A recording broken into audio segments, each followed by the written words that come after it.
It's 7:19. We're getting done with camp, and we camp next to this road. 7:44. We've been up for a little bit. Moving kind of slow. We did 24 miles again yesterday, so that was pretty big. We slept at this like abandoned ranger station. I can't think of I don't know what road we're on. Today we have to go past a fire closure, so we're gonna do a road walk. Apparently there's an ostrich farm, so I don't know if we're gonna stay there. That is an option, but I think it might only be like 10 miles into the day, and I don't want to do that. So we'd have 7 miles of trail and then hit the road walk and 14 miles of road walk. So if we did the whole thing, it'd be 21 miles. I don't know what the water situation's like, so gonna carry a little bit more. So yeah, we're all kind of tired and just slowly rolling out today. So yeah, we'll see what's going on. Okay, so I just pooped and dug a cat hole. I didn't show you my view, but here's the view. Okay, so whenever you're in the backcountry, whenever you're on a camping trip and you have to dig a cat hole, your cat hole needs to be 6 inches deep and 6 inches wide. So a good rule of thumb is a deuce of spades trowel is about 6 inches long. So whenever you dig the hole, you should be able to fit this in and then turn it sideways, and that's how deep your hole needs to be. Another thing with the cat hole, whenever you're done and you've buried it, if you're in the desert, you need to try to pack out your teepee. If you don't have a wag bag, like something to keep the teepee in, I know it's gross, it's just part of it. You need to mix the teepee with the poop. This is getting kind of graphic, but it's just a reality of what we do as humans. The same thing on the AT. Dig your cat hole 6 by 6. If you're putting the teepee in the hole, you need to mix it up with the poop. It's going to help it kind of break down the toilet paper quicker, and it's going to keep all of your mess more compact. So whenever you're done and you're ready to bury, you need to mark it. So here I've left a stick sticking straight up, and I've put a rock on it. The rock is helpful to prevent soil erosion from happening too quickly before the poop and everything can break down. The stick is sticking up. That way someone knows, like, okay, there's already a stick planted here. That means something. Most likely they're practicing LNT, leave no trace, and they're not going to try to remove something because they don't know if that stick's rooted or whatever. Another thing you can do is put like an X, so some sticks and X. Always try to put a rock, a large rock, over where you dug your cat hole. That way, like I said, it kind of helps prevent erosion, and it will prevent future hikers from overturning a rock to dig their cat hole in the same place. The unfortunate reality is people don't know that, and then you get just random toilet paper flumes everywhere. You'll see it all over the AT. We've seen it in a few spots out here in the desert. So yeah, 6 by 6, cover it with sticks. That's something I just made up, but I think it's a good way to remember that. So there's your tidbit for the day.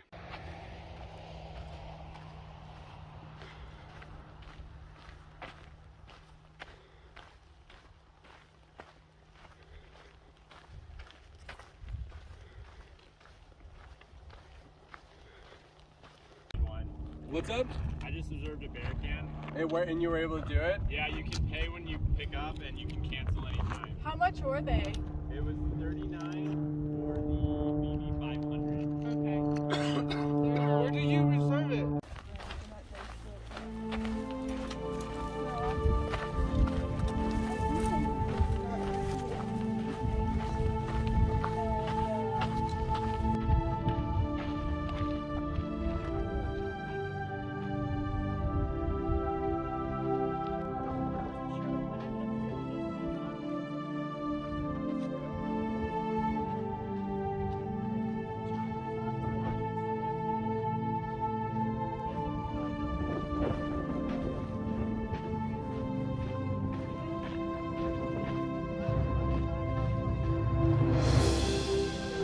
Okay, we are currently on a 17-mile road walk that we just started. We just ate at the Rock Inn. Not really looking forward to this road walk, but I'm out here for it. So there's an ostrich farm coming up in like 1.2. We'll probably take a little break there, see how we feel, and then most likely keep it going from there.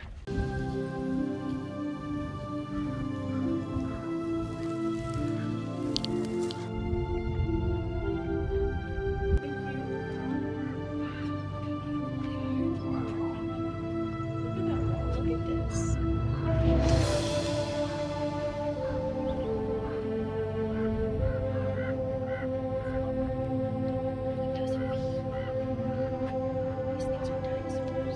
Whoa, look at the feet. How big these birds are.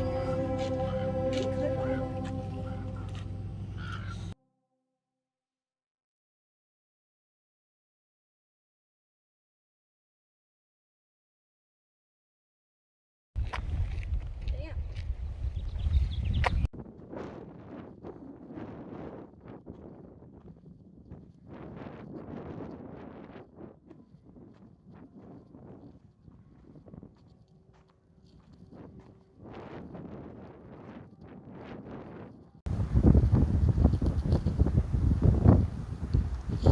You gotta get in the photo, dude.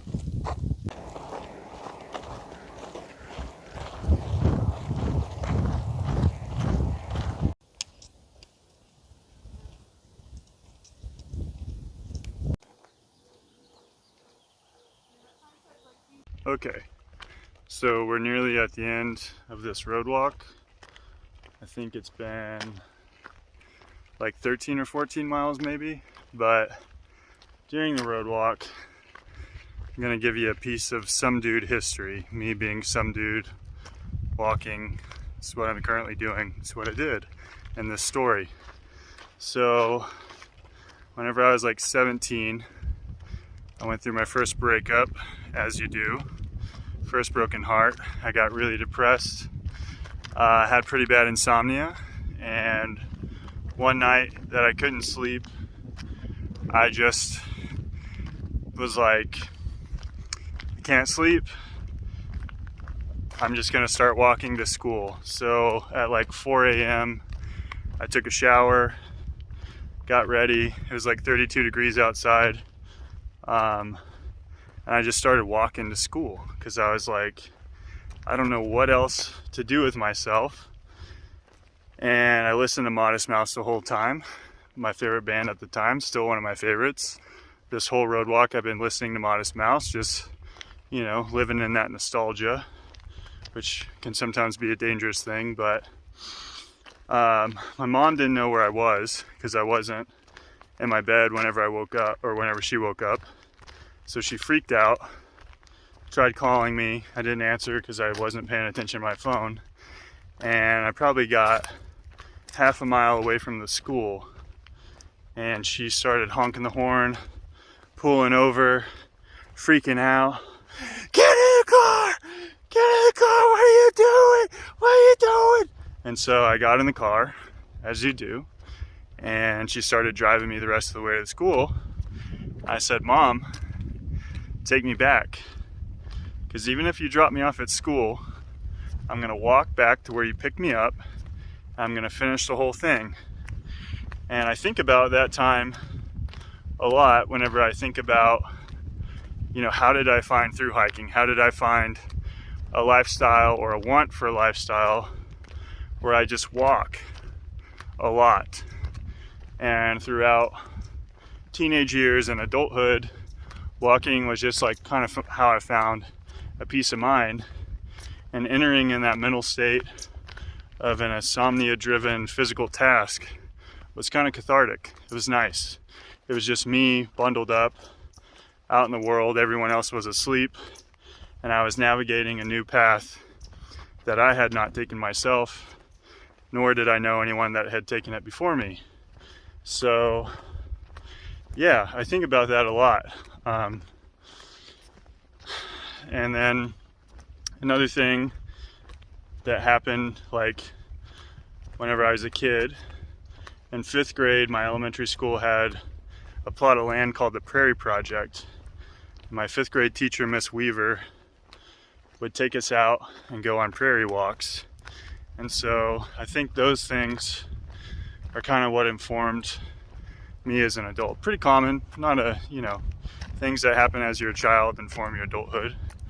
But back to the high school story, that stubbornness and unwillingness to compromise is kind of a trait that you have to have if you're gonna make it all the way through. Like this road walk, we'd considered skipping. The option was open.